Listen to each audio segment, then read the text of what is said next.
আসসালামু আলাইকুম প্রিয় দর্শক। আইনের খুঁটিনাটি চ্যানেলের পক্ষ থেকে আবারও আপনাদের স্বাগতম। আমি অ্যাডভোকেট ইউসুফ, নিয়মিত আইন চর্চা করছি ঢাকা জজ কোর্টে।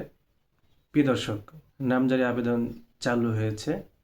আপনারা জানেন দীর্ঘদিন যাবৎ ভূমি অফিসে খাজনা অথবা নামজারি কার্যক্রমটি বন্ধ ছিল। এই বন্ধ থাকার কারণে কিন্তু আমরা জমি হস্তান্তর অথবা জমি সাবকাবলা করা অথবা বিক্রি করার বিষয়টি একেবারেই বন্ধ ছিল, কারণ আমাদের অনেক সময় কিন্তু টাকার প্রয়োজন হয়। সেই ক্ষেত্রে কিন্তু আমরা সম্পত্তি বিক্রি করি। মোট অঙ্কে যখন টাকা দরকার হয় তখন কিন্তু আমরা যাদের সম্পত্তি আছে তারা কিন্তু সম্পত্তি বিক্রি করে সেটাকে রিকভারি করার চেষ্টা করি। কিন্তু এই ভূমি অফিসের যে সফটওয়্যার আপডেট হচ্ছে, এই আপডেট হওয়ার কারণে আমরা কিন্তু দীর্ঘদিন যাবৎ ধরে সম্পত্তির নামজারি অথবা খাজনা প্রদান করতে পারছি না। এই নামজারি এবং খাজনা প্রদান করতে যতক্ষণ পর্যন্ত আমরা না পারবো ততক্ষণ পর্যন্ত কিন্তু আমরা সম্পত্তি হস্তান্তর বেচা বিক্রি করতে পারবো না। এটি দীর্ঘদিন বন্ধ থাকার কারণে আমরা অনেকেই কিন্তু ক্ষতিগ্রস্ত হয়েছি।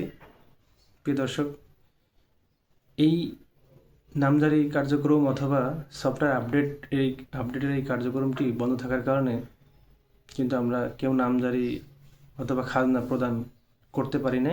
এই করতে না পারার কারণেই কিন্তু আমরা জমি হস্তান্তর অথবা বেচা বিক্রি করতে পারছি না। তো আপনাদের জন্য একটি বড় সুখবর হচ্ছে, নামজারির যে আবেদনটি সেটি সরকার যে ওয়েবসাইটটি নতুনভাবে চালু করেছেন 2025 সালে, সেটি কিন্তু অলরেডি চালু হয়ে গেছে। এটি চালু হয়েছে আপনি কিভাবে বুঝবেন? আমার নিজের একটি সম্পত্তির আমি নিজে নামজারি করেছি, নামজারির জন্য আবেদন করেছি। আবেদনটি আপনার স্ক্রিনে দেখতে পারবেন বা স্ক্রিনে দেখতে পাচ্ছেন যে আমি আমার নিজের মোবাইল নাম্বার দিয়ে এটি আবেদন করেছি। এটি আমার মোবাইলে মেসেজ এসেছে,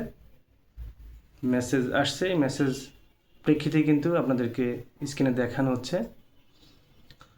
তো এর মাধ্যমে আপনারা এটির সত্যতা উপলব্ধি করতে পারবেন যে নামজারি যে কার্যক্রম, এই কার্যক্রমটি অলরেডি শুরু হয়ে গেছে। অথবা আপনারা যারা খাজনা দিতে পারছেন না তারাও কিন্তু এখন খাজনা প্রদান করতে পারবেন।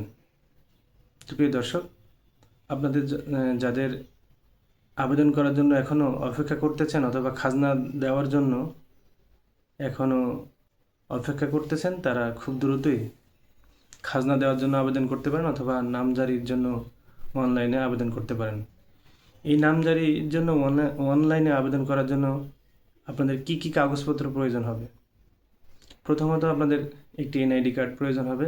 দ্বিতীয়ত সম্পত্তির যেই দলিল মূলে আপনি সম্পত্তিটি ক্রয় করেছেন সেই দলিলের একটি কপি, আর সাথে লাগবে আপনার সর্বশেষ যেই পর্চা খতিয়ান আছে আরএস অথবা বিআরএস যে খতিয়ান, সেটি আপনার এক কপি ছবি এবং আপনার মোবাইল নাম্বার, এগুলা দিলে আপনি কিন্তু আপনার সম্পত্তির নামজারির জন্য অনলাইনে আবেদন করতে পারবেন।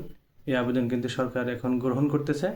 তো আপনি দেরি না করে খুব দ্রুতই এই সব কাগজপত্র নিয়ে অনলাইনের মাধ্যমে আপনি চাইলে কিন্তু ঘরে বসেও এই আবেদনটি করতে পারবেন, অথবা যারা কম্পিউটার ম্যান আছে, যারা এক্সপার্ট, তাদের সঙ্গে কিন্তু যোগাযোগ করে কিন্তু আপনি চাইলেই এই সম্পত্তির নামজারির জন্য অথবা খাজনা প্রদানের জন্য আবেদন করতে পারবেন।